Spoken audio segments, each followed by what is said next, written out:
Limited Q2 and H1FY24 earnings conference call organized by Orient Capital. As a reminder, all participant lines will be in the listen-only mode, and there will be an opportunity for you to ask questions after the presentation concludes. Should you need assistance during the conference call, please signal an operator by pressing star and zero on your touch-tone phone. Please note that the conference is being recorded. I now hand the conference over to Mr. Bhavya Shah from Orient Capital. Thank you, and over to you, sir. Good evening, everyone. Welcome to the Q2 and H1 FY24 earnings call for Sapphire Foods India Limited. From the management, we have with us Mr. Sanjay Purohit, Group CEO and Whole-Time Director, Mr. Vijay Jain, CFO, and Mr. Rahul Kapoor, Head Investor Relations. I hope everyone had a chance to go through the results and investor presentation, which was uploaded on the exchange earlier today. Before we proceed, a reminder that this call may contain forward-looking statements which do not guarantee future performance and involve unforeseen risks. Our detailed disclaimer has also been published in the presentation. I would now like to hand over the call to Mr. Sanjay. Over to you, sir. Good afternoon, ladies and gentlemen. Welcome to the Sapphire Foods Quarter 2 and First Half FY24 Consolidated Financial Highlights. Let me jump in straight away. Our Quarter 2 consolidated restaurant sales at 641 crores grew by 14%, and our EBITDA at 117 crores grew by 13%. And this is despite continuing headwinds that we see in the quarter, and this quarter has been further exacerbated by an additional month of vegetarian days or Adhik Maas. From a quarter-on-quarter perspective, raw material inflation has been stable, but on a year-on-year basis, we've had improvement in raw material prices, and therefore gross margins have seen significant improvements year-on-year. We added 36 restaurants in this quarter to take our total restaurant count up to 814. 23 of them were KFC, 9 Pizza Hut in India, and we opened 4 Pizza Hut in Sri Lanka. Our consolidated restaurant EBITDA margin was 16.1%. It was down 70 basis points versus last year, but it grew in absolute terms by 10%. Our consolidated EBITDA, this is post-Ind AS, is at 117 crores or 18.2%. This grew year-on-year by 13% and was down 20 basis points over last year. Consolidated adjusted EBITDA was about 68 crores or 10.6%, down 50 basis points versus last year, but 68 crores was 9% up year-on-year. Consolidated PBT, and this is post-Ind AS PBT, was 21 crores or 3.3%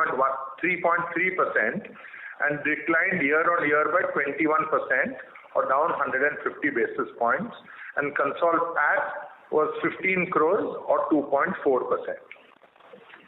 Now let me go on to KFC. This quarter, KFC, as I said earlier, was impacted by an additional month of Shravan. I'm looking at slide number, I'm starting from slide number 19 onwards. But the brand delivered a very strong performance despite the additional month of Shravan. Vijay will talk about the numbers, but let me first look at slide number 19. These are our brand priorities. These 6 brand priorities are a continuing theme that we focus on quarter to quarter, year to year. It is to enhance the fried chicken category relevance through advertising and communication, to be known as the taste leader in the QSR category, and innovation drives this perception. Value is an important part. We've launched Snackers at 99, and the initial response has started quite well. There is lots of potential for growth in this value range. From an innovation perspective, we launched Double Down Burger. It's a repeat of a earlier limited time offer that we had done. From a frictionless customer experience, we have now digital kiosks implemented in 115 stores. Customer reactions are quite encouraging, leading us to believe that if customer is in charge of his or her own journey, it leads into a better experience and therefore even higher average ticket value. From an operational excellence, we continue our 7 minutes express pickup. This is the nuts and bolts of our business. If we deliver operationally well, all other, we'll be able to serve our customers good food at good experience and at good value. And this is day in, day out focus at our stores. And finally, from a improving accessibility point of view, the slide number 22 looks at some of our new stores. Vijay, if you can just talk us through the financial highlights. Thank you, Sanjay. So on slide number 23, channel-wise mix has largely remained stable for KFC, with delivery coming at 38% mix and dining at 43% for KFC. Moving on to slide number 24, overall restaurant sales grew by 19% with flat SSSG. This despite one additional month of Shravan, which we experienced in Q2. Gross margin improved by 230 basis points year on year. It was stable quarter over quarter. This, along with tighter cost controls, meant that KFC delivered a very strong restaurant EBITDA at 19.2%. In fact, if you look at H1, the restaurant EBITDA is at 20%, which is highest ever delivered by KFC Sapphire for first half. Moving to slide number 26, it gives you a perspective over 4 years and last 5 quarters trend. Overall, brand continues to be in a very strong position, and we will continue with our pace of expansion on new restaurants. Let me move on to Pizza Hut. Pizza Hut has undoubtedly had a tough quarter. Our SSSG has been negative 20%, and overall brand, despite store expansion, has declined. Overall brand sales has declined 6%. I want to call out 3 things here for you. One is macro conditions continue to remain tough for all consumer categories, including QSR, and you can see that through the results of other brands also. In this QSR category, KFC Sapphire itself is flat SSSG, and when you look at the results of other QSR companies, it is anywhere between 0 and 5%. In the pizza category over the last 18 months or so, competitive intensity also has been perhaps the highest in the QSR category. And as you can see by the results of the number 1 player in this market, so the number 1 player always leads the market performance. There also we have seen the impact of competitive intensity. Our SSSG decline of 20% comes over a comp of 23% last year, which was perhaps the highest in our history. And if I look at a 2-year SSSG average of between 1.5% and 2%, that will compare a little more favorably when you look at other brands also.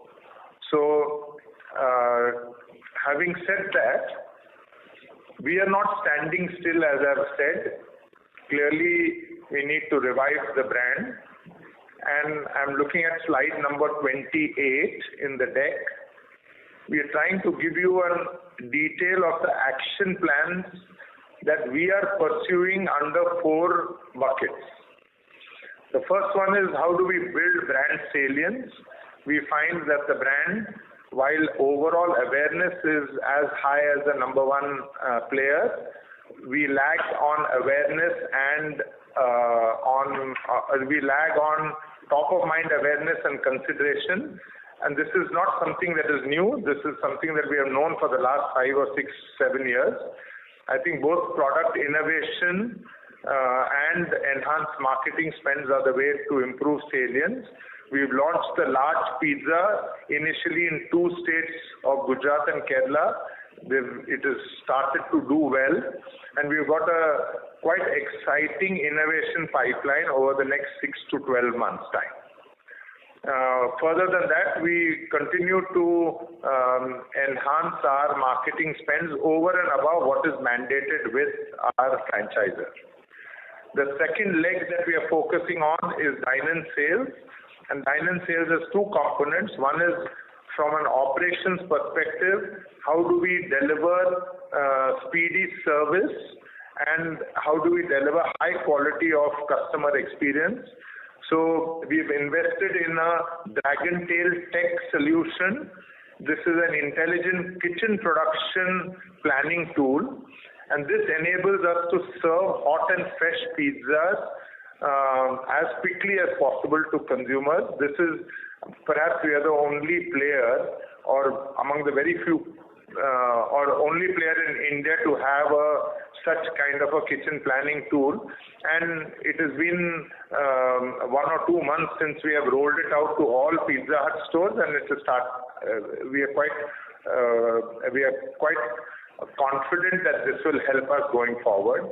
From a customer perspective, we are doing a lot to reinforce the dine-in experience through both curated deals, through analytics, and through CRM programs. And we want to build the lunch dine-in experience. The third leg is to strengthen home service. And again, there are 2 pillars, 2 big action points. We've opened late night occasions, and today 65% of our stores deliver 2 a.m. and beyond. So that's adding a new occasion leg to our sales. And finally, Dragon Tail is now being integrated with the aggregator platforms, so that irrespective of when the rider comes to the store, we are able to calibrate when we load the pizza, and therefore in the shortest possible time, the consumer is able to receive the pizza, and therefore it's hot and fresh. So this should impact our ratings. As it impacts our ratings, will also help us build sales. And the last part is our real estate strategy. And many of you all on this call would have asked us this question. With Pizza Hut, this performance, what do you plan to do on new store expansion? We are calling out that we'll be very cautious on our rate of expansion. There are opportunities that are still available for us to expand. We'll do that judiciously. There'll be some level of portfolio corrections, perhaps 3 to 5%, where we'll close non-performing assets. We continue to invest behind refurbishments because this enhances customer experience. And finally, there's a continuing project on CapEx optimization through process re-engineering on the back end. I want to reiterate this, and again, you'll have heard me and Vijay say this, that Pizza Hut remains an important pillar of our multi-brand strategy. And despite the short-term dip that we have seen, with the above action plan, we believe that brand will recover in the medium term. Over to Vijay to look at Sir to give you the specifics on the financial numbers. Yep. Moving on to slide 33, channel-wise mix has remained stable even for Pizza Hut largely. Delivery at 49% and dining at 35%. Slide 34, overall Pizza Hut revenue has declined by 6% with double-digit decline on SSSG. And as Sanjay called out, last year Q2, we had 23% SSSG, highest ever for us. So that's a partial base effect as well, apart from the tough macro conditions and high competitive intensity.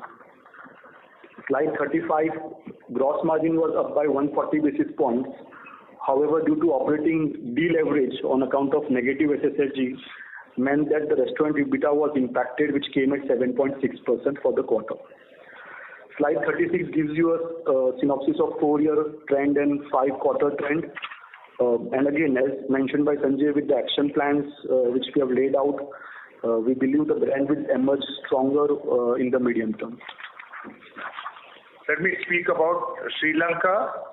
Sri Lanka, the country is showing green shoots of macroeconomic recovery.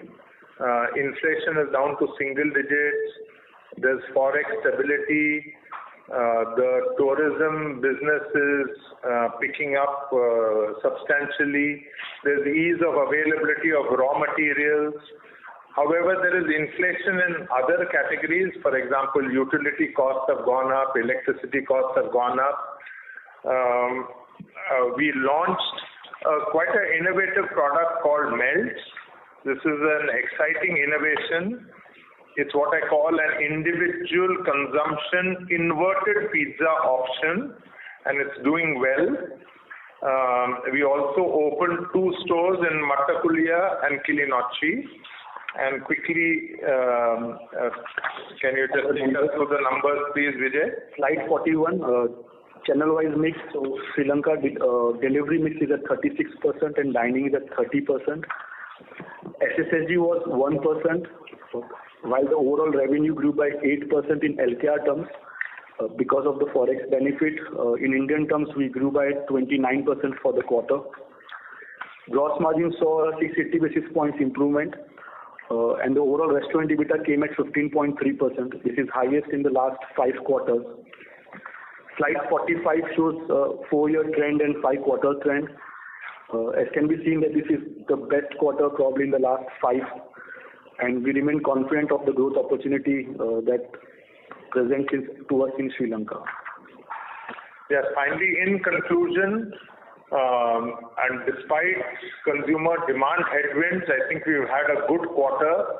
KFC first half delivering the highest ever restaurant EBITDA margin shows the power of our operational focus and the excellence that we drive at a operational level.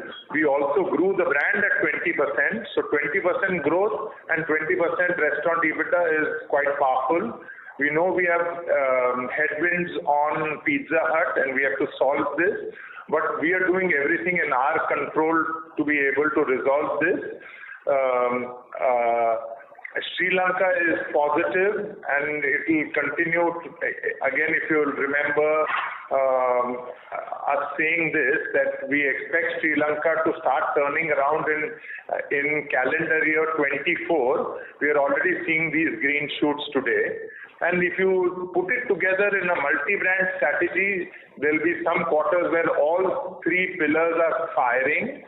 In our case, over the last, say, 18 months, we've had perhaps 2 out of those 3 pillars firing. But we are doing everything that is in our control to get all 3 cylinders firing. With KFC doing well, Sri Lanka doing well, our overall results are still strong when we look at the rest of the market. I'll pause out here, I'll stop out here, and now we'll open it up for questions. Thank you very much for listening. Thank you very much. We'll now begin the question and answer session. Anyone who wishes to ask a question may press star and 1 on their touch-tone telephone. If you wish to remove yourself from the question queue, you may press star and 2. Participants are requested to use handset while asking a question. Ladies and gentlemen, we'll wait for a moment while the question queue assembles.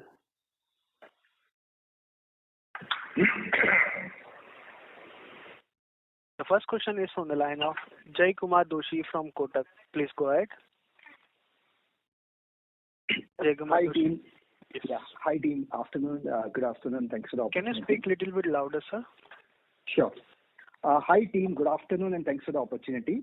I have 2 questions. The first one is, this Bagel Tech was acquired by Yum about a couple of years ago.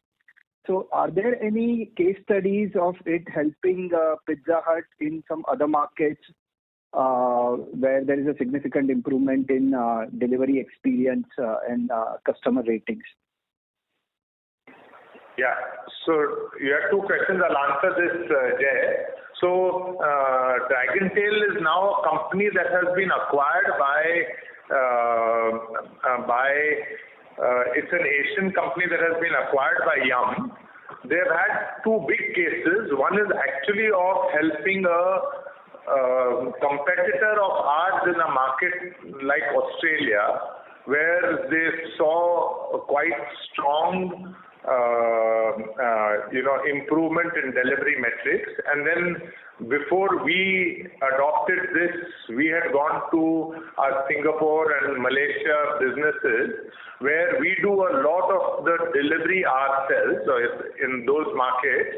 And so what it does in a simple manner is, basis rider availability, it tells you when to put the pizza into the oven, and therefore when the rider arrives, he or she gets hot pizza to carry. Otherwise, the typical response is as soon as you get the order, you try and make the pizza and load it into the oven and then wait for the rider. So this reduces the time that the pizza is there in the store waiting for a rider. In our case, because aggregators are a large portion of our business, it is important to integrate with the aggregator partners. This has taken longer because we are actually the only brand perhaps to have a solution like this.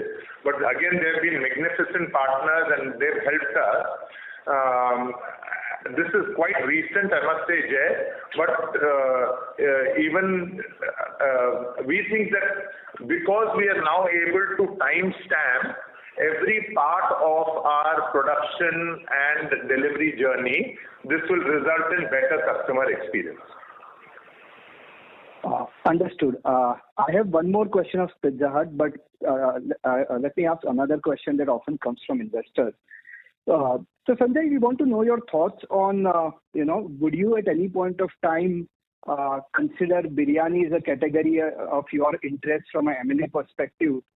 And especially, there is a biryani brand in the group entity. So a lot of times investors, bring up this question whether, at some point of time would Sapphire acquire that business. So just your thoughts about, merits of that business and how do you think about it? Yeah.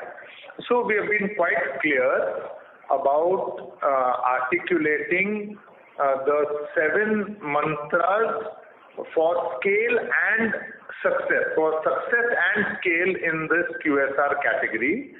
And the first and foremost is that it has to be center of plate or habit form or habit, part of a daily habit. It has to be difficult to make at home. It has to have production processes that are easily aligned and so on and so forth. Therefore, when we looked at Pizza Hut, for example, 7 years ago, we thought it meant most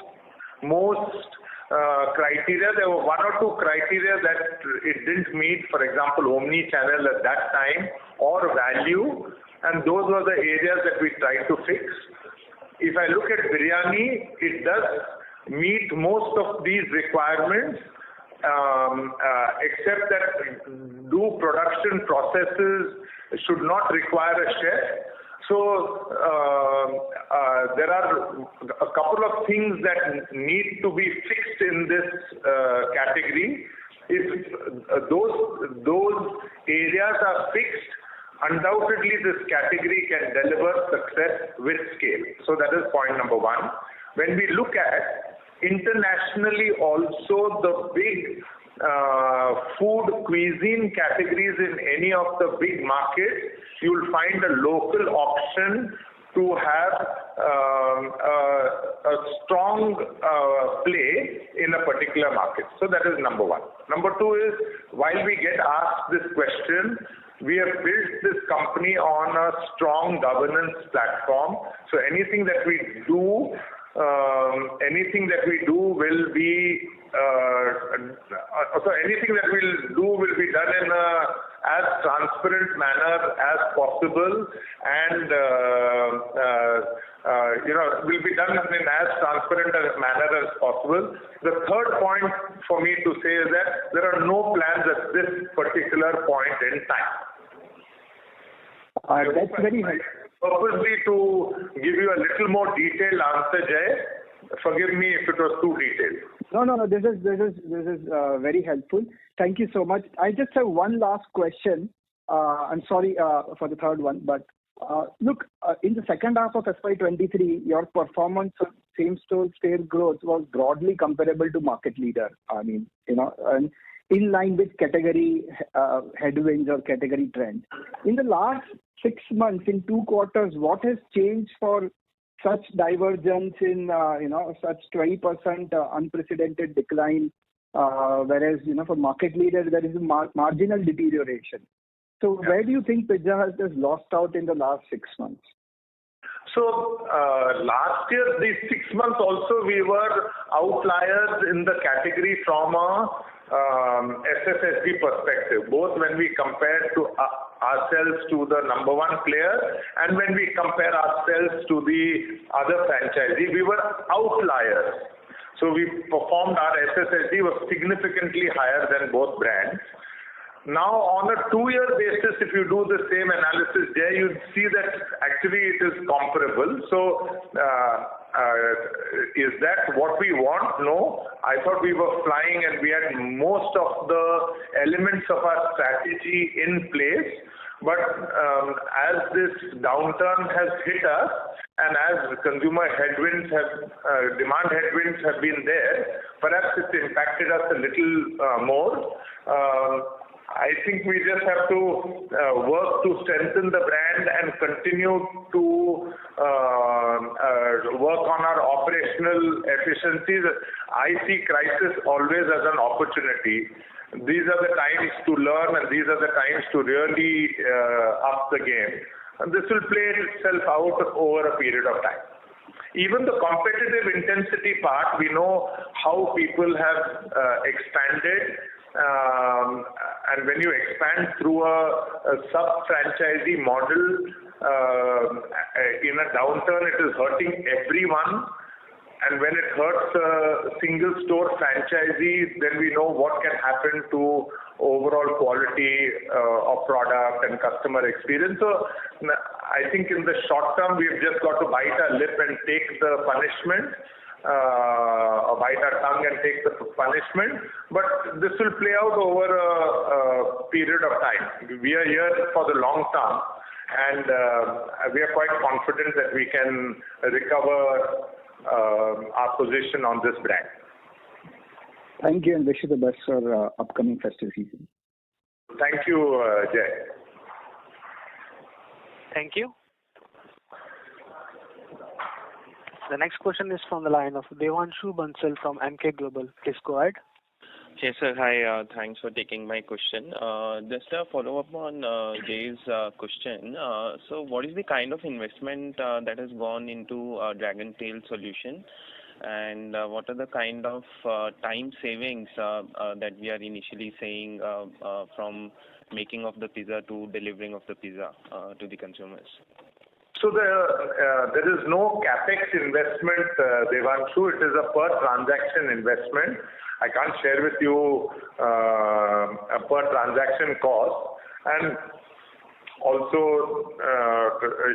what is the internal metrics that we monitor.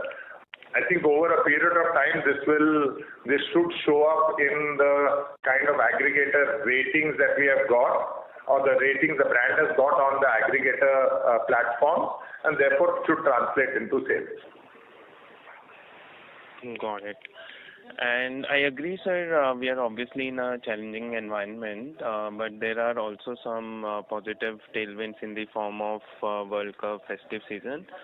Plus, there has been Adhik Maas in the previous quarter as well. So, wanted to check what should be reasonable expectation on sequential pickup in both KFC, Pizza Hut, based on your historical experiences for Q3, Q4?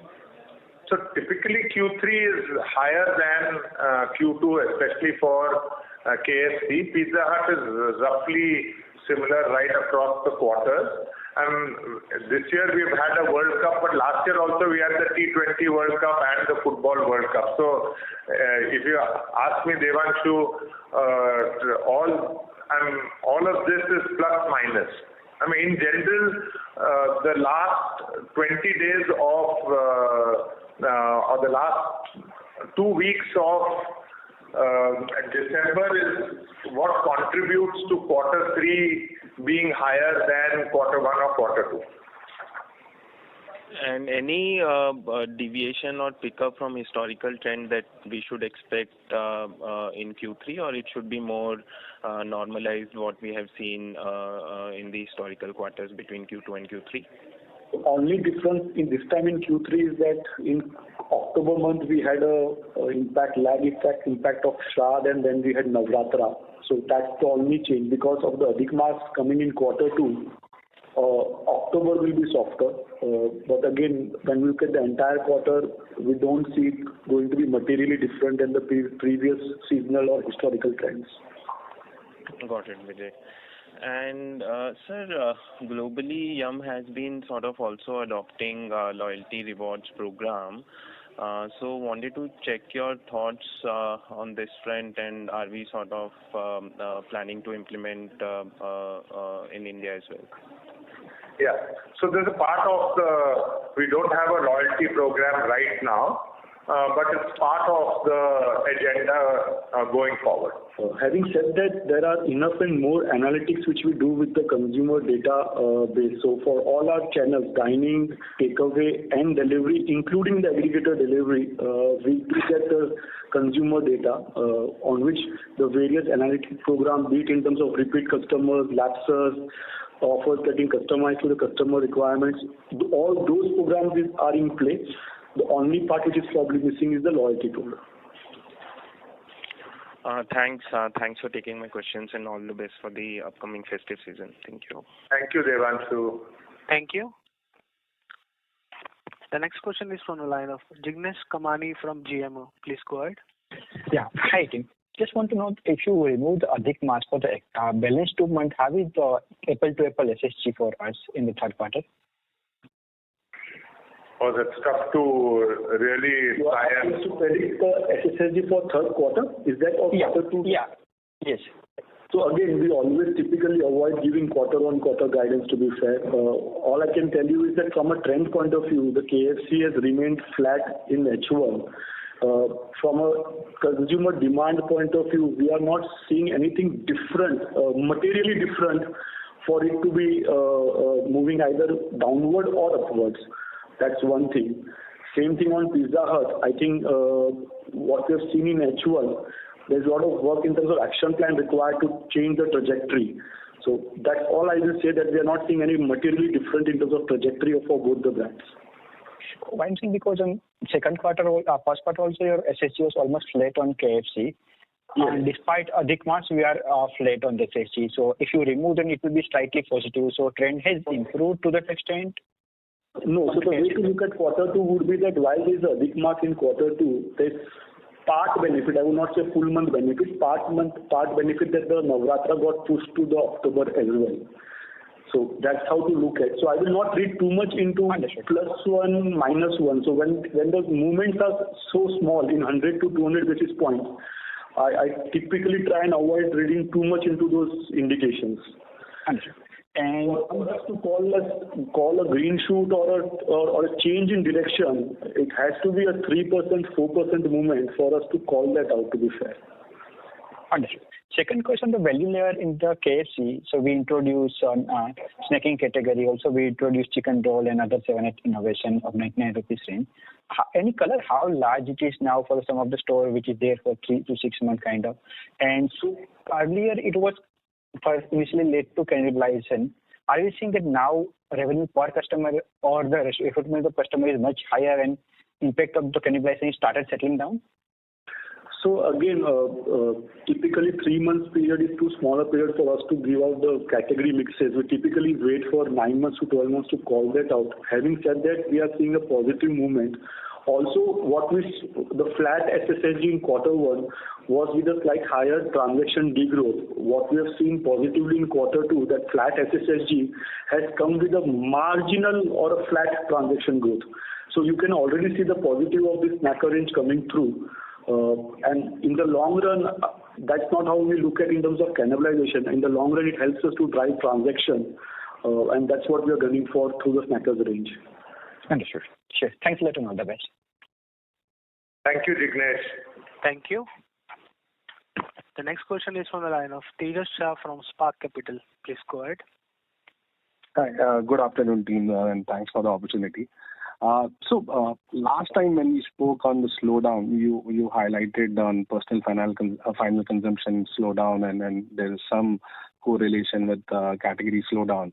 And when we entered the quarter, we all thought that Adhik Maas will have much more impact on KFC than Pizza Hut. But clearly, consumers were still eating chicken more than pizza in the quarter.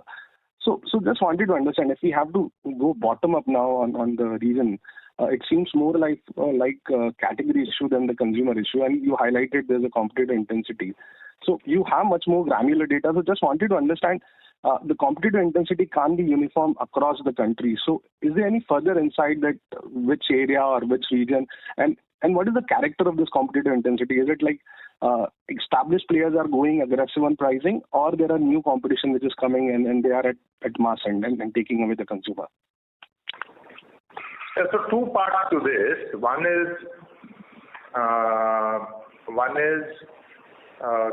Pizza Hut has perhaps been impacted a little more because as the second brand in that category, and undoubtedly we are 1/4 of the number one player, we've got impacted by consumer headwinds a little more. So first so at one level it's a category issue because you've had a number of store openings in the same trade area by another competitor. That in the short term will impact. Over a long term, the consumer experience that is delivered will ensure that they come back to the Pizza Hut brand. So that's at the category level, and at the brand level also we've got work to do because in a downturn, smaller brands, and Pizza Hut in the category is a smaller brand, has been impacted a little more, and therefore we have called out those 4 things that we are trying to do, Tejas. Got it. And you spoke about store shutdown also. So just wanted to know, is this because certain NPS we are not achieving in the stores, or it is that they are loss making? As a financial reason or consumer reason, A. And B, this quarter expansion in Pizza Hut is one of the lowest since COVID actually kind of mellowed down. So just wanted to know how we think about the store expansion also going forward. On store closures, we definitely look at the financial matrices and the loss-making ones, typically which are longer period and still loss-making, and where we don't see a possibility of revival after taking all the necessary steps in terms of marketing, in terms of consumer awareness. Only post that, once we know that there is no further possibility of revival or further potential, we will take a call. Even previously we have taken those calls. We have just called out specifically because this would be a query on top of the mind of everyone. This was the first part of your query. The second part, which was on the expansion, Yes, while this quarter has been the lowest, we typically, I don't read too much, or we should not read too much into quarter-on-quarter growth numbers. I think one should look at the numbers which is on annual basis. Sometimes the quarter number is lower, a quarter number is higher. That should not be taken as run rate. We have called out that the Pizza Hut this financial year, the number will be lower than the previous financial year. I would keep it at that. But suddenly a number of 8 in one quarter and a number of 15 in another quarter should not mean anything, because these are store opening which are also dependent upon the store pipeline and the execution, and not necessarily an indication of run rate. Sure. And does the guidance, whatever it was earlier, does it stand net of the closure that you spoke about, or we need to adjust for that? The guidance remains net of closures, and if I try and give a long-term or the medium-term guidance of 3 to 4 years, I think we are moving towards closer to 4 marks towards doubling the count rather than closer towards 3 years. So that's the 1 year leeway I think we are looking at in terms of doubling the store count for Pizza Hut. And this guidance is net of store closures. Got it. Thanks, and happy Diwali to the team in advance. Thanks and all the best. Thank you, Tejas. Happy Diwali to you. Thank you. The next question is from the line of Saurabh Kundan from Goldman Sachs. Please go ahead. Sorry, all questions answered. Thank you. Thank you, Saurabh. Happy Diwali to you. The next question is from the line of Palak Shah from ITI Alternate Funds. Please go ahead. Hey, hi sir. Thank you so much for taking my question. Just as one thing, earlier, just a couple of years back, we had decided to move from a higher focus on dine-in stores and Pizza Hut to more delivery focused stores, and that's how we reduced the store size as well. But now we are again sort of revisiting our strategy to focus on dining more. Just can you share your thoughts why that sudden change? That's one. Second, it doesn't entail us to again revisit our store sizes or additional capex to recalibrate this to more dining delivered. So I guess there was some either misunderstanding or misinterpretation when the conclusion came out that we actually moved towards delivery-led stores. The reduction in sizes of the Pizza Hut has been gradual, and it has happened much before actually even COVID kicked in. So we were at one point in time 3,000 square feet, moving down to 2,500, 1,800, and then 1,200. The reduction in that space has happened over a period of time by two parts. First, big work has happened on the back end, and when you reduce the back end, there is absolutely no impact on the front of house. And the front of house was re-engineered basis the number of covers required. Our restaurants still have 45 to 50 plus covers, which we believe are enough to cater to 14 big meal occasions in a week. Yes, there could be a possibility that on a Saturday evening those covers may not be sufficient. Few customers would take away, few customers would turn away. But we've been able to partner with the aggregators and through our own app get those sales covered up more than enough through an omni-channel strategy. So we never moved towards a delivery-only strategy. We moved towards an omni-channel strategy. Now also when Sanjay has called out those action plans, we have called out both. How do you plan to increase revenue in a home service where Dragon Tail, the late night deliveries and the improvement in the aggregator rating should help us. Similarly, we have called out the dining also. The kitchen planning production tool should help us improve our service level in store, in restaurant, along with building lunch occasions.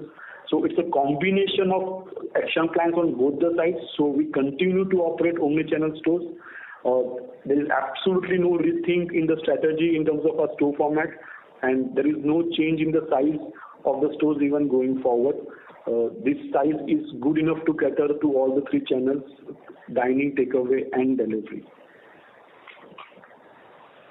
Got it. So just one more. So in terms of the margins, despite Pizza Hut seeing a 20% SSG decline and our gross margin actually improving 200 bps on a YOY basis, have we done some optimization on the cost side to maintain or at least sort of control the cost increasing in the last 12 months, which are giving us a benefit in this quarter? So I would have assumed a 20% decline would have been a far lower margins at restaurant EBITDA level. Yeah, so again, cost control is a continuous process, to be fair. Are we done with it? I will not be able to say that we are done with it. You would always look for newer and newer opportunities. But yes, it's increasingly difficult if the SSSG is 20% to negative to hold on to the margins level, and that's what you have seen in this quarter results. So yes, any drop which goes beyond this, you would see an impact on margin which is much sharper. And again, if you see an improvement from these levels, you will see an impact on margin which is positive, which will also be much sharper. So yes, at a 20% SSSG with the kind of deleverage, it leaves a little headroom for cost maneuvering. Yes, sir, if you can just share any material change savings that we have done, it should be sustainable going forward as well, so that whenever the margins come about, it will be the margin will be far better than what we were reporting on pre-COVID. If I can just give out some qualitative indicators, so across the P&L, for example, our gross margin improvement, while a lot of times it gets attributed only to the cooling of inflation, there is some structural savings which we have been able to build through vendor developments and alternate procurement strategies as well. There has been savings across the cost of labor force. With the kind of capacity additions in terms of new stores, our labor cost has not gone up by that level in Pizza Hut. So again, how do you optimize? How do you do manpower planning through variable flexi-hour planning? So that's on cost of labor, again sustainable. From again our utility costs, for example, gas and electricity cylinders, electricity units and gas cylinders, we have implemented a few things, for example, energy monitoring systems, which is again sustainable. There is some kind of work which is going on even on the gas cylinder consumption, which we believe is sustainable in the long run. So I'm just giving you a few qualitative inputs without calling and giving you specific details of it. Sure, sir. This is helpful. Wish you both a very happy Diwali. Thank you. Thank you, Palak. Thank you. The next question is from the line of Gaurav Nikam from Tunga Investment. Please go ahead. Yeah, thank you, sir, for taking my question. I have two questions on the KFC. Just wanted to check on the first. As we have said in KFC, we have optimized the store sizes, and what has been the improvement on revenue per square feet on a pre-COVID to now? Any sense of proportion would be helpful, sir. So again, revenue per square feet is a metric which typically is not followed in QSR industry, while it's one of the important metrics in a retail industry per se, because the store sizes are so small. So that's not the way to look at. Having said that, the reduction in the store sizes is without compromising any capacity on the kitchen side. So the same store size, let's say 1600 square foot store size, is perfectly capable to deliver the same revenue and throughput which earlier a 3000 square foot stores would deliver. So the size is the reduction in size is what we have cut down in terms of inefficiencies, and the revenue is as good as the previous store size. Depending upon what is the maturity level of a store, they would be at a revenue stage. But are there examples where a 1600 square foot delivers same or better throughput than a 3000 square foot store? The answer is yes. Got it, sir. Understood. And sir, one more question on the KFC business. On the KFC portfolio, if I were to look at let's say 3 years down the line, how should we think about the restaurant EBITDA margin, and how should we think about the leverage on the corporate overheads?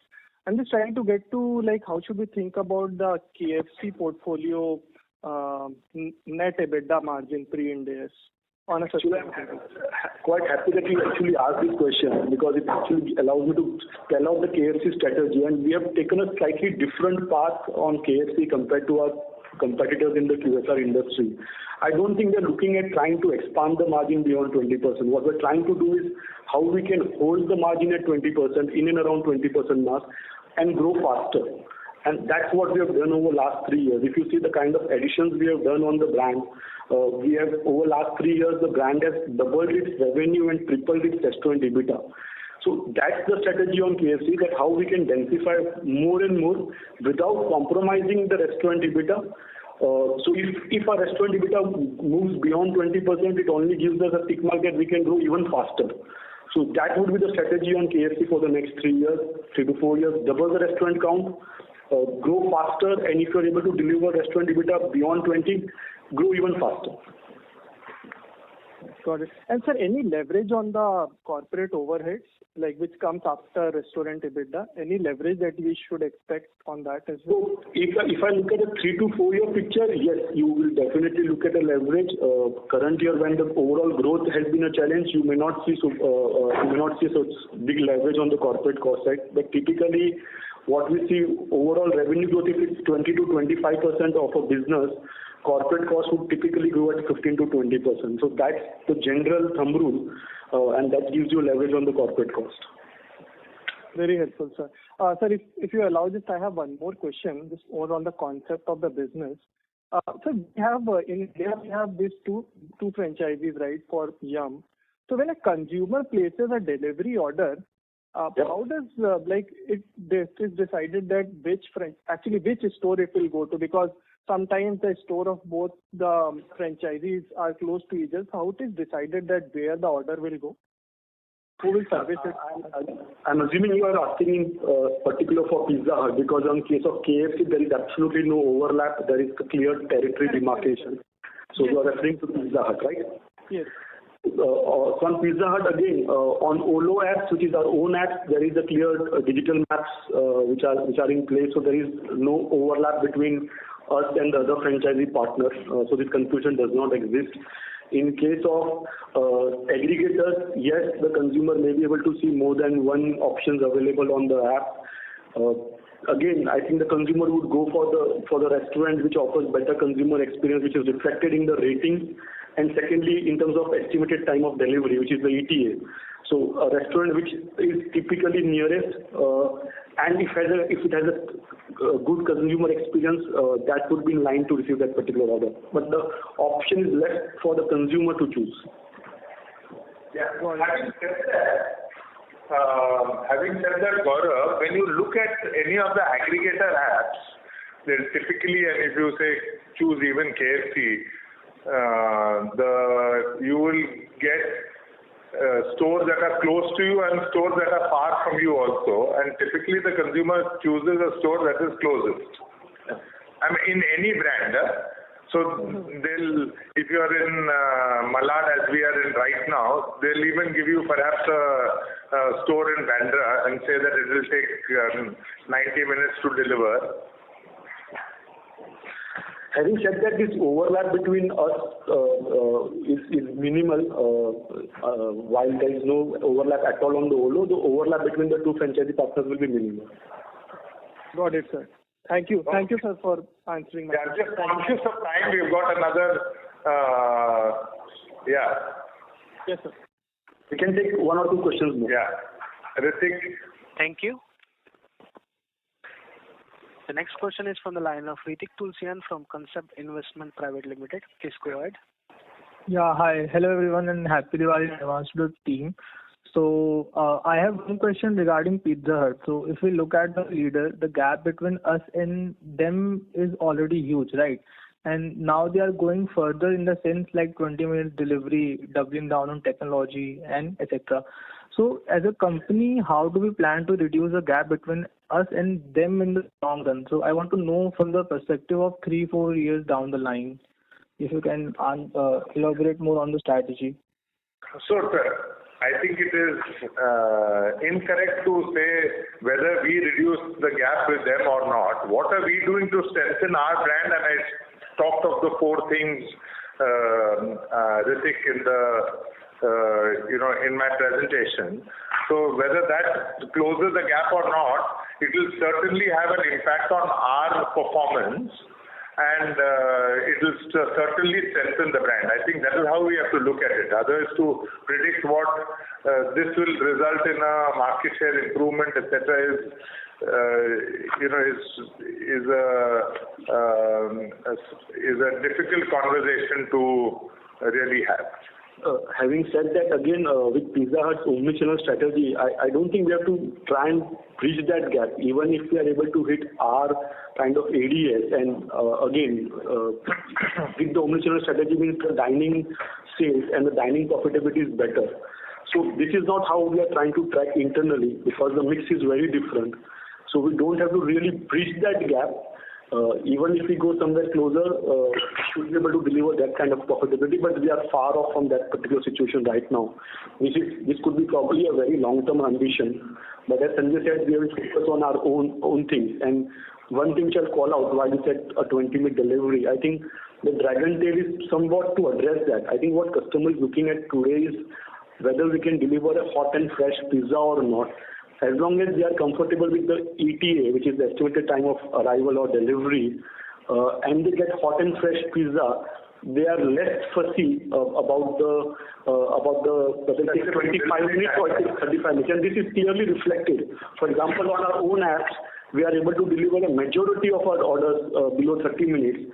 Still, the share of our own app is lower, whereas on the aggregators, a lot of time the order goes to 30, 35 minutes, 40 minutes. But customers happy ordering that.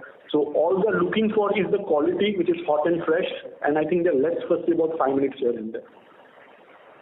Okay. Thank you so much for a detailed answer. Thank you. Yeah. Thank you. Ladies and gentlemen, that was the last question for today. I would now like to hand the conference over to the management for closing comments. Yeah. Thank you very much, all of you, for joining. I just want to wish all of you all happy Diwali, wonderful festive season with your family and with friends. This quarter has seen, like I said, very strong financial performance from KFC, green shoots of recovery in Sri Lanka. Pizza Hut has had a difficult quarter, but we are clear on the steps that we are taking to help the brand recover. That's all from all of us right now. We will see you again in a quarter's time. Again, happy Diwali and God bless. Thank you. On behalf of Sapphire Food India Limited, that concludes this conference. Thank you for joining us, and you may now disconnect your lines.